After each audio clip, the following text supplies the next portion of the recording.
Hello again from Metro Manila, the Philippines, Southeastern Asia.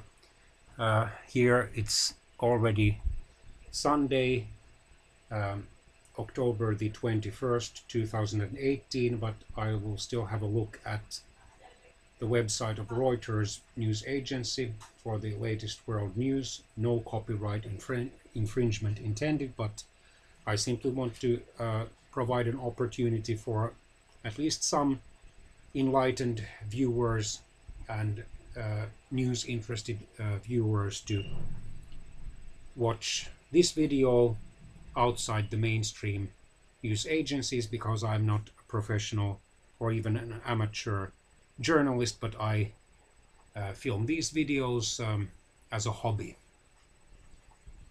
However, I try to take this activity fairly seriously. Saudi Arabia admits Khashoggi died in its consulate in Istanbul, Turkey. Western reaction cautious. And I would say the main reason for that is that the Western countries, most of whom, or most of which, are still officially or heavily dependent on the Middle Eastern, including Saudi oil, they don't want to risk any kind of retaliation by Saudi Arabia's still authoritarian or even autocratic government in the form of sudden price hikes or then sudden suspension of oil imports into, for example, Europe and North America. Another one is that Saudi Arabia anyway supported the US-led alliance in the two Persian Gulf Wars in 1991 and 2003, and it's considered a pro-Western country in the Middle East or Western Asia, never mind that it doesn't even have a directly elected national parliament. It only has a consultative assembly. It does have nowadays directly elected municipal councils, but still it is officially an absolute monarchy where the king therefore at least nominally has unlimited political power. And also the Saudi women have, even by Arab standards, quite a long way or road to at least nominal gender equality. Taught by renowned full-time Harvard Business School faculty members. Then hundreds of thousands take to streets in London, Britain, demanding a second Brexit vote. The first one in June 2016 resulted in a narrow 52% majority in favor of leaving the European Union, and by the end of December 2020, Britain should indeed leave this socio-economic, political, military, and even to some extent cultural organization, supranational one. Afghan voters brave attacks, delays on election day. As cabinet row rumbles, the Greek Prime Minister Mr. Alexis Tsipras hails Macedonia name change. He welcomed the approval by Macedonia's parliament of a proposed change to the country's name to the Republic of Northern Macedonia, because there happens to be a province called Macedonia in northern Greece, as a decisive step toward ending decades of discord between the two neighbors. For a long time, Macedonia had as its official name the former Yugoslav Republic of Macedonia. And should this name change be then finalized, then probably Greece will much more warmly support Macedonia's bid to become a member of the European Union. Macedonia is a southern Slavic country whose language, Macedonian, is very close to the Bulgarian language, so close that especially many Bulgarians believe that it is only a dialect of Bulgarian, while Greece, of course, has its own branch of the Indo-European languages, with Greek being its official language. And Greece is then classified as a Hellenic country alongside the Greek Republic of Cyprus. Indian officials exchange blame for train plowing into festival crowd.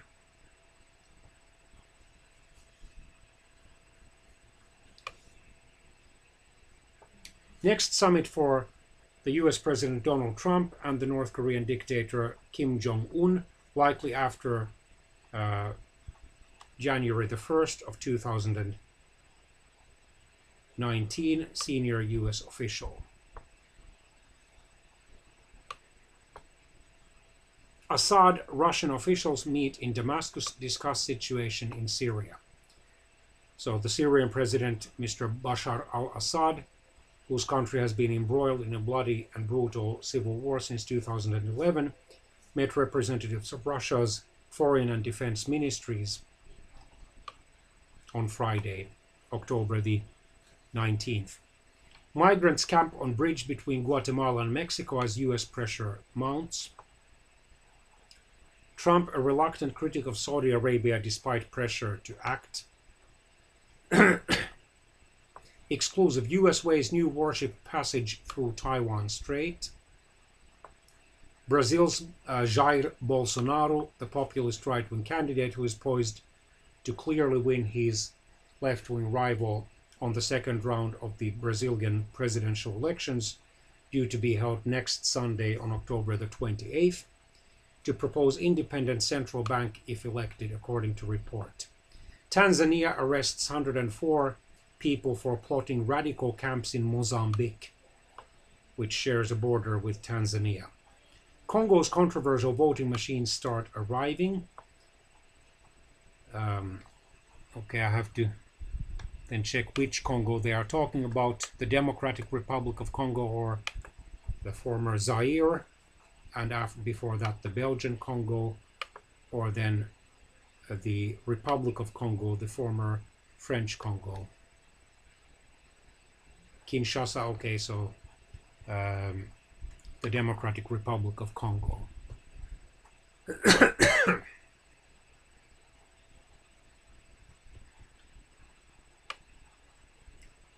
Italy's coalition partners meet to patch up tax amnesty row. Spain dismayed by Saudi reports on Khashoggi case. Yemen praises Saudi decisions on journalist's death, according to the Yemeni news agency. Yemen is known, just like Saudi Arabia, as a conservative Muslim country. African billionaire returns home unharmed after released by kidnappers, according to police. Africa's youngest billionaire, snatched a week ago off the street outside a luxury hotel in Tanzania, has returned home unharmed after being released by his kidnappers, police said on Saturday. And who is this man or woman? Okay, Mr. Mohammed Dewji, a 43-year-old CEO, or the 43-year-old CEO of the METL group family conglomerate. Forbes magazine of the United States estimates his net worth as $1.5 billion US, making him Africa's 17th richest man and its youngest billionaire.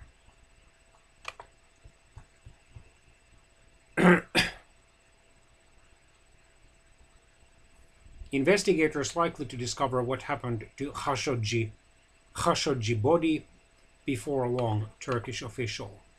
Suicide blast in Afghan capital Kabul kills at least 10. Australia government stripped of majority in the in its House of Representatives, or the Australian Federal Parliament's lower house, after by-election rout.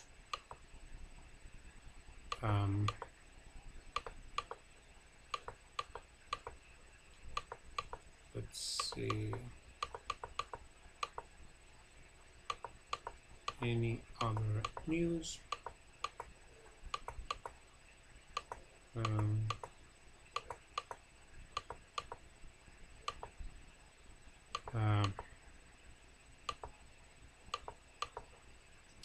Amnesty urges United Nations investigation, independent autopsy in Khashoggi death. Croatians in southeastern Europe protest over government plan to raise retirement age. Bahrain praises Saudi king's decisions, according to Al Arabiya TV. Turkey will not have anything covered up in Khashoggi case. The ruling Justice and Development, or AK party spokesman, says. Egypt commends decisive and brave actions by Saudi king over Khashoggi case. India to put former top climate change official on trial for sexual harassment. This is Mr. Rajendra K. Pachauri. Russia's foreign minister says USA is fabricating pretext to use sanctions against Russia by claiming that Russia will try to interfere in the upcoming November 2018 US midterm elections. The Dutch Prime Minister, Mr. Mark Rutte, calls for further investigation into Mr. Khashoggi's death. The United Arab Emirates voices support for Saudi King's statement on journalist's death. Saudi senior scholars praise King's decisions on Mr. Khashoggi's death. Australia withdraws from Saudi investment summit over Khashoggi's death. Thousands rally in Taiwan, call for referendum and independence from China. Since 1949, when General Chiang Kai-shek fled the mainland China into the island of Formosa, which then became known as Taiwan, or the Republic of China, compared to the, in contrast to the People's Republic of China, which is a communist country.